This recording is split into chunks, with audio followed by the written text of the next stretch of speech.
Welcome to Shri academy online teaching classes 2020-21। सुप्रभात। मैं नीलम त्रिपाठी आज एक नए विषय के साथ प्रस्तुत हूँ। वह विषय है दो जोड़ी कपड़े। पाठ 17। यह एक सत्य कथा पर आधारित कहानी है। एक कर्तव्यपरायण घरेलू सेवक की कहानी जो अपने मालिक के लिए अपने प्राणों की भी परवाह नहीं करता। इस बालक के लिए उसका कर्तव्य ही सर्वोपरि है। पात्र परिचय। यह एक नाटक है। मिक घरेलू सेवक है। डॉक्टर ब्राउन एक डॉक्टर है, पहरेदार है, कैदी हैं, दुकानदार हैं। और सन 1942 यानी 1942 की यह घटना है सिंगापुर की। पर्दा उठता है तो मरीजों से घिरा डॉक्टर ब्राउन दिखाई देता है। डिस्पेंसरी के साथ बोर्ड टंगा है। डॉक्टर सिसिल ब्राउन, उनका घरेलू नौकर मिग मेज तक पहुंचता है। यह जो नाटक है एक नौकर और एक डॉक्टर से संदर्भित है। डॉक्टर के घर एक नौकर है जो अपने मालिक के लिए अपना सर्वस्व न्यौछावर कर देता है। वह संकट के समय में भी मालिक का साथ नहीं छोड़ता। वह मालिक के लिए कर्तव्यनिष्ठ होता है। अपना कर्तव्य समझकर उन्हें कभी अकेला भी छोड़ना नहीं चाहता। हमेशा उनके कार्यों में सहयोग करता है। यह देखकर डॉक्टर ब्राउन भी उससे प्रभावित होते थे और उसका भी वह साथ देते थे और उससे प्रेम भी करते थे। मिग सर, मैंने अपने कपड़े धोकर प्रेस कर दिए हैं, कुछ और आदेश दें।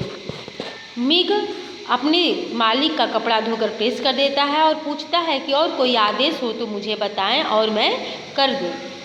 डॉक्टर ब्राउन बोलते हैं तुम घर जाओ और दोनों कुत्तों और खरगोश को नहलाओ और खाना खिलाओ।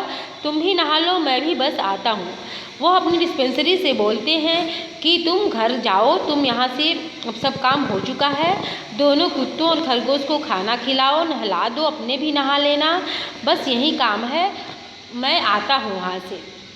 एक उनका छोटा सा खूबसूरत बंगला है। डॉक्टर ब्राउन डाइनिंग टेबल पर खाना खा रहे होते हैं और खड़ा होकर वह छोटा सा बच्चा उन्हें खाना लगा रहा होता है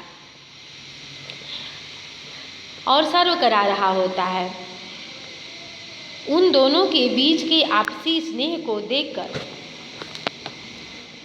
मन सबका द्रवित हो जाता है।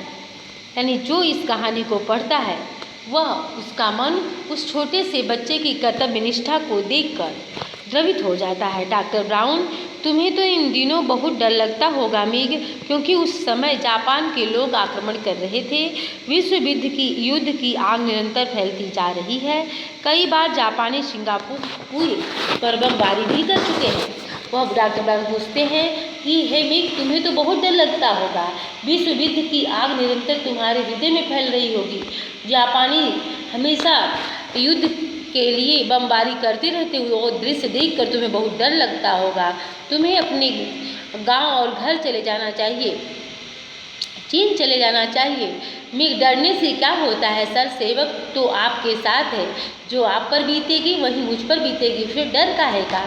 बिना डरे हुए मिग बोलता है कि डर किसी चीज़ का नहीं है सर, सेवक आपके साथ हमेशा है, आप चिंता न करें। जो आप पर होगा वह मेरे पर भी होगा, जो आप सहेंगे वो हम भी सह लेंगे। मुझे डर नहीं है, मैं अपने गांव वापस नहीं जाऊंगा। डॉक्टर ब्राउन छुरी से ब्रेड काटते हुए, क्या युद्ध ऐसे समय में तुम्हें अपना घर याद नहीं आता?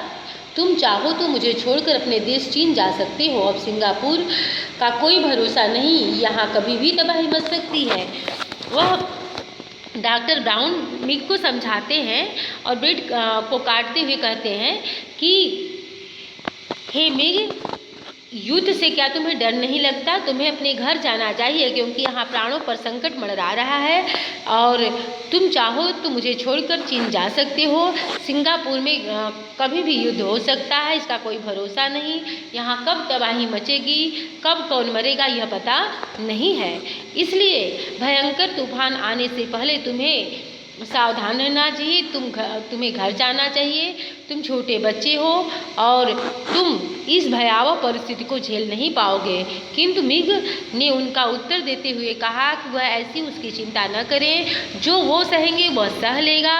वह इन युद्धों से डरता नहीं है, वह अपने मालिक को छोड़कर कहीं नहीं जाएगा, क्योंकि मालिक यदि उसकी देखभाल हमेशा करते हैं, स्नेह देते हैं, प्रेम देते हैं, तो वह उनकी स्नेह और प्रेम को छोड़कर अपनी जान की परवाह करते हुए अपने देश को वापस नहीं लौटेगा। जो घटना उसके मालिक के साथ होगी वह उसके साथ भी होगी, इसलिए उसे इस युद्ध से कोई डर नहीं है। इसलिए वो अपने मालिक को, डॉक्टर सिसिल ब्राउन को मना कर दिया कि वह वापस नहीं जाना चाहता है। वह हर कठिन परिस्थितियों को उनके साथ रहकर ही झेलना चाहता है। तो यह नाटक था और इससे यह सीख मिलती है कि यदि विषम परिस्थितियाँ आएँ तब भी व्यक्ति चाहे छोटा हो या बड़ा हो उसे घबराना नहीं चाहिए, बल्कि उसका हिम्मत से सामना करना चाहिए, क्योंकि घबराए हुए व्यक्ति को और भी चिंताएं डराती हैं, और जो व्यक्ति नहीं डरता, घबराता नहीं, वह विषम से विषम परिस्थितियों को सहकर आगे बढ़ जाता है। तो ये था यह इस पाठ का भावार्थ। आशा है बच्चों आप सभी लोग समझ गए होंगे। धन्यवाद।